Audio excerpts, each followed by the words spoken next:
I was born and raised as a Muslim in Cairo, Egypt, but I grew up as a child in the 50s in the Gaza Strip. And the reason I was in Gaza was because Gaza at that time was part of Egypt. I attended Gaza elementary schools where we learned hatred, vengeance, retaliation. Peace was never an option. The concept of peace was something foreign. Actually, the word peace was never even mentioned in the services of any mosque. We recited poetry every day in the school, wishing upon ourselves to die as martyrs. You know, I used to see girls reciting this poetry while they're crying. They would wish upon themselves to die as a martyr. See, our value system was about victimhood, thinking of ourselves as victims, or to be a martyr, to go kill everybody and die as a martyr, either a victim or a martyr. There is nothing in between. Women don't go to mosques, but we used to hear the service of the mosque either on radio or on TV. And I remember every Friday prayer, the sheikh would be at the end of the sermon, he would curse, may God destroy the Jews and the infidel and even the Christians and non-Muslims. And he would call non-Muslims the enemies of Allah. If you grow up with cursing as a form of prayer, it can feel and sound normal. Hatred can be normal because who am I to judge? I never noticed that this is not holy. So this is how I grew up. 22 Arab countries did everything they could to make life impossible for Israel to exist. The Arab League forbade absorbing the so-called Arab Palestinians, rejected to give them citizenship in any Arab country. So you could see a Palestinian born in Cairo, for instance, and never get the citizenship and die in Cairo. They are born and die in Syria, a Palestinian, and they never get a citizenship. Why? Because the Arab League wanted the Palestinian problem never to be solved. This is not their agenda. The agenda is to keep them refugees from birth to death. The culture was so for sacrificing. They encouraged women to stand up in front of the cameras and say, I gave my son to the jihad and I want my other children to die in the jihad. Women who are for life, for peace, were looked down upon. Women who would be radical, if not more radical than men, who will promote jihad for their children, were lifted up as honorable women to be respected in society. So for a woman to be respected in Islamic society, you have to be as radical, if not more radical, than men. And that is why a lot of women are silent. They are proud to give their children to jihad. It's the only way to go to heaven is to go and kill the infidel and die in the process. The Arabs of Israel were pushed constantly, they are rejected from being absorbed and constantly pushed against the borders with Israel in order to keep the problem alive. The Arab world doesn't have a shortage of land. If you look at the Arab world from the Atlantic Ocean, Morocco, all the way to Persia, from Turkey all the way to Sudan. At that time, when I was a child, the Sinai was practically empty desert. Nobody lived in the Sinai. Like today, there is Sharm el-Sheikh, you know, all the nice beaches. This was a military zone. And there is absolutely no need, no pressing need for Arabs to be so dwelled on wanting to throw the Jews in the sea. You know, this international conflict called the Arab-Israeli conflict really is a fabrication. This is not a conflict over land. And anybody who thinks it's a conflict over land is misguided because we don't see the truth. The truth is Arabs, there is something in Islam anti-Jewish, anti-Christian, especially anti-Jewish,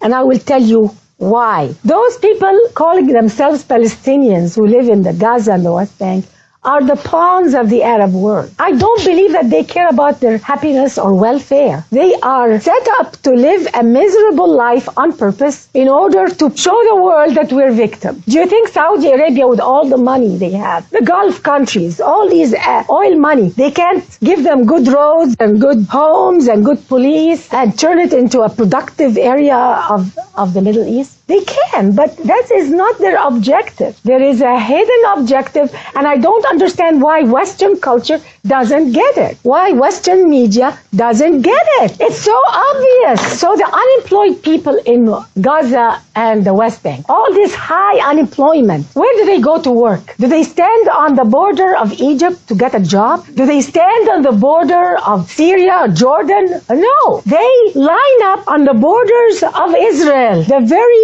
people they are supposed to kill. It's a very unnatural way of living, and nobody sees it. But they go and blame Israel. They compare the living standard of the West Bank and Gaza with Israel, a democracy, the only democracy in the Middle East. Why don't they compare the living conditions of Gaza and the West Bank with Egypt, with Syria, with Jordan? And if they do, they will find that the standard of living is even higher than many areas of the Arab world. But Western media are too lazy to compare apples with apples. They want to compare apples and oranges. I don't know, how can I call Western media ignorant?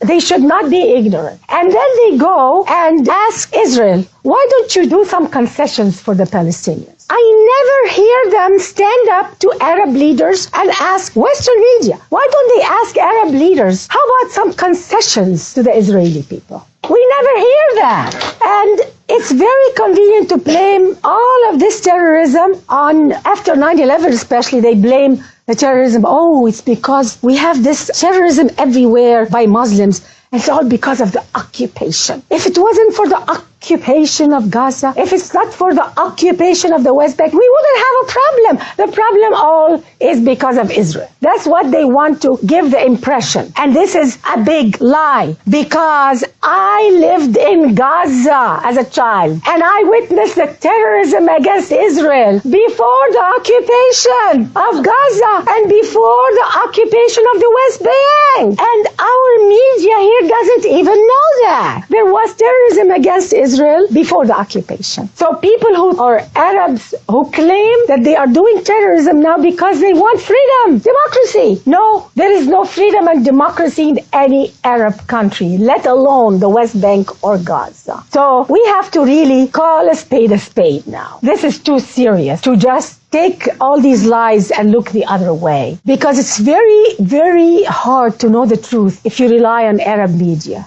if you rely on the culture around you. And because of life in an oppressive society, I moved to America. I moved to America in the end of 78, 79. And my life completely changed. And one time I wanted to attend a synagogue and a church because I was curious. I thought they were going to curse the Arabs the same way we cursed them in our mosque. The holiness of the place. They were praying for everybody. They were praying for peace on earth. How can we leave this earth a better place? It was a totally different way of thinking, the opposite of what I grew up with. And that's when I went to a mosque here also in Los Angeles. And I thought that because they allowed women, that it was going to be different here within America. I am so glad that Islam in America must be so different. So I went to the mosque and I heard anti-Semitism again in the mosque. And I was told, don't assimilate in America. We're here to Islamize America. They were looking down at American culture. They were looking down at this society. And I felt very uncomfortable. I said, oh my God, there is an agenda here. And I never went back again. It hit me. How could we do this? How could we lie and accuse people of something we Arabs know very well we have done ourselves?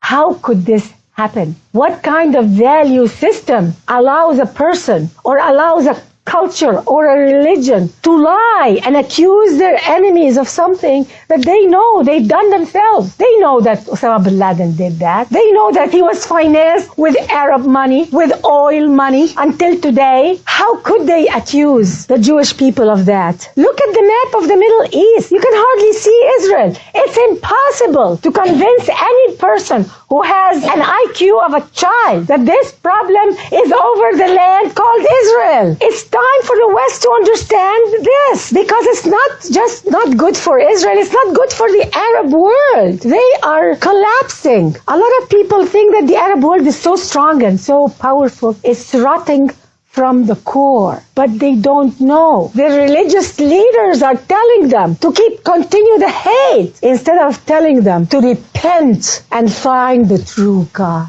the love and the friendship. In the eyes of many Muslims, in the eyes of Islam itself, Jews and non-Muslims, they call them the kafir, the infidels. They don't deserve the truth, they don't deserve justice, and they don't deserve mercy. How can this happen? And we accept it, and we don't say no. The Arab world will never have freedom and democracy when the hatred is number one, when the jihad is number one, when killing your enemy is number one, when you're fixated on lies and slander. You will never have peace and democracy. Nobody asks this question. Why all this lies and slander against the Jewish people, against America? They call America the great Satan and Israel the little Satan. Why? Do you know that on Syrian TV, on Arabic TV, on Egyptian TV, the constant day and night lies about the Jewish people is unbelievable. There was a show that was saying, and in it was not just religious leaders, some of them were scientists, Arab scientists, saying that, oh, do you know why Israel went to Haiti to help with the earthquake? You know why? Because Israel really wanted to harvest the organs of the Haitian people. These are the intelligentsia of the Arab world. When the intellectuals of the Arab world say that, what do you expect from the man on the street? And you wonder why they hate? Because day in and day out they are told this. I was told horrific things about the Jewish people. It took me years to extract it out of my mind, my heart, and my consciousness.